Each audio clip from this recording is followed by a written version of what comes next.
What's up, everybody? This is Jordan Tremaine with another book review coming at you, and today we are reading something really great because it's a literal picture book. And if you watch my channel, I love pictures. That's always bonus points in a book from me. But today's like a real literal picture book, and we're gonna get into it. And the book is The World of the Dark Crystal by Brian Froud. Okay, so before we get too much into this great picture book that I have on my lap, boom, see, even the back is pretty, isn't that nice? It's called The World of the Dark Crystal because there was a movie last century called The Dark Crystal, which was basically an imagination of Jim Henson, and Jim Henson is the dude that made up the Muppets, so this is like kind of long Muppets, but it's like a lot darker, kind of like the Labyrinth movie that David Bowie was in. And the VHS for this movie was purple, which was dope. But it was one of my favorite childhood movies, and recently Netflix came out with a prequel, kind of like Star Wars. They did like 4, 5, 6, and then they came out with episodes 1, 2, 3. Netflix came out with this whole series of Dark Crystal shows that were about why everything in the movie happened. So it was great. It's all done with puppets, so puppets are dope. Jim Henson made Muppets. Dark Crystal has puppets. I wouldn't call them Muppets because they're not Miss Piggy or Kermit the Frog guys. But that's kind of some background to why I even picked this book up, because I thought it was a cool story, even though it's a little creepy, whatever. But this book right here is talking about, from one of the main characters' point of view, her name's Aughra, what the universe is. It's doing universe building and showing the backstory and some of the legends and how that world works to give you some context into why the story is the way it is. So let's dive into this picture book. I'm going to open a random page.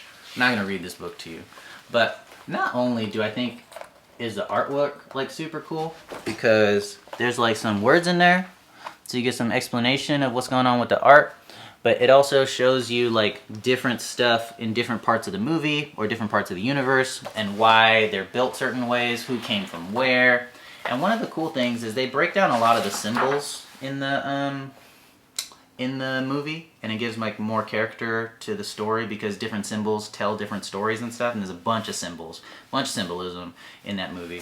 So you can see like here, it's like explaining some of the symbols from different stuff in the movie.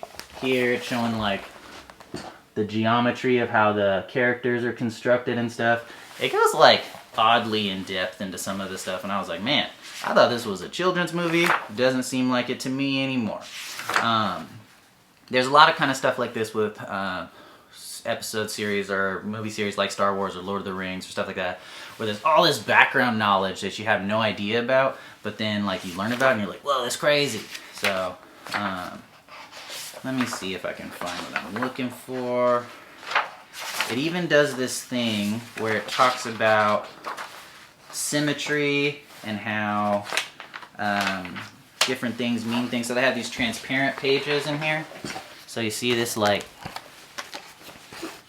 it's showing different parts of this diagram are like, this is this, this is that. But this is like a transparent overlay sheet. So you can see the diagram, but then if you want to get some explanations, that's like really in-depth, intricate bookmaking. I appreciate that a lot. And they did it in multiple different ways. Here's a picture of Aughra's observatory, because that was a cool part of the movie if you've seen the movie. But man, there's this one part in here.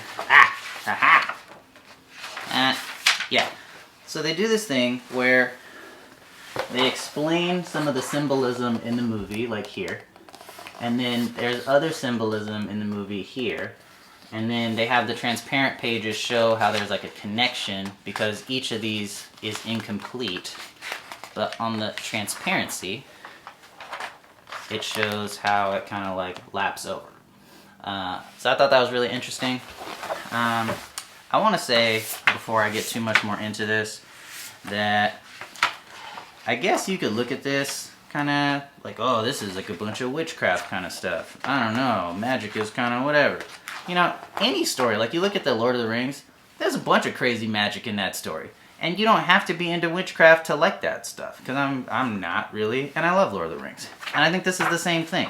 You can learn a lot from a bunch of different places, and it doesn't have to upset your preconceived beliefs or what you think is right and wrong. You could just be like, oh, look, that's an interesting way to go about that. You don't have to judge it too much, which is what I'm doing. And I understand when you read this book, because it does have a description of how the world of Froud, which is the universe created for this story, works. I do understand you can be like, oh, this seems like there's some religious undertones to this, or there's some like, I don't know, different really interesting things. Yeah, that's true, because it's a world, and worlds normally have belief systems and all that kind of stuff, so they added it into this world. But I think it's really interesting, and it shows a lot of really intricate artwork that is cool to look at from a design perspective, but also from an aesthetic perspective to see how deep, like how well thought out the background stuff to the story of the Dark Crystal was. It wasn't just some movie from the 80s.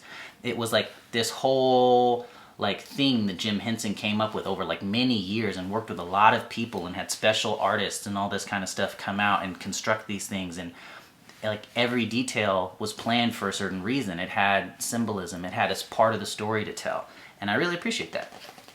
So here's another super cool transparency example. So on the transparency is like this time spiral thing, if you read the story. And the time spiral connects to this guy, and they overlay to show like the different similarities of stuff in here. I don't want to get too much into that.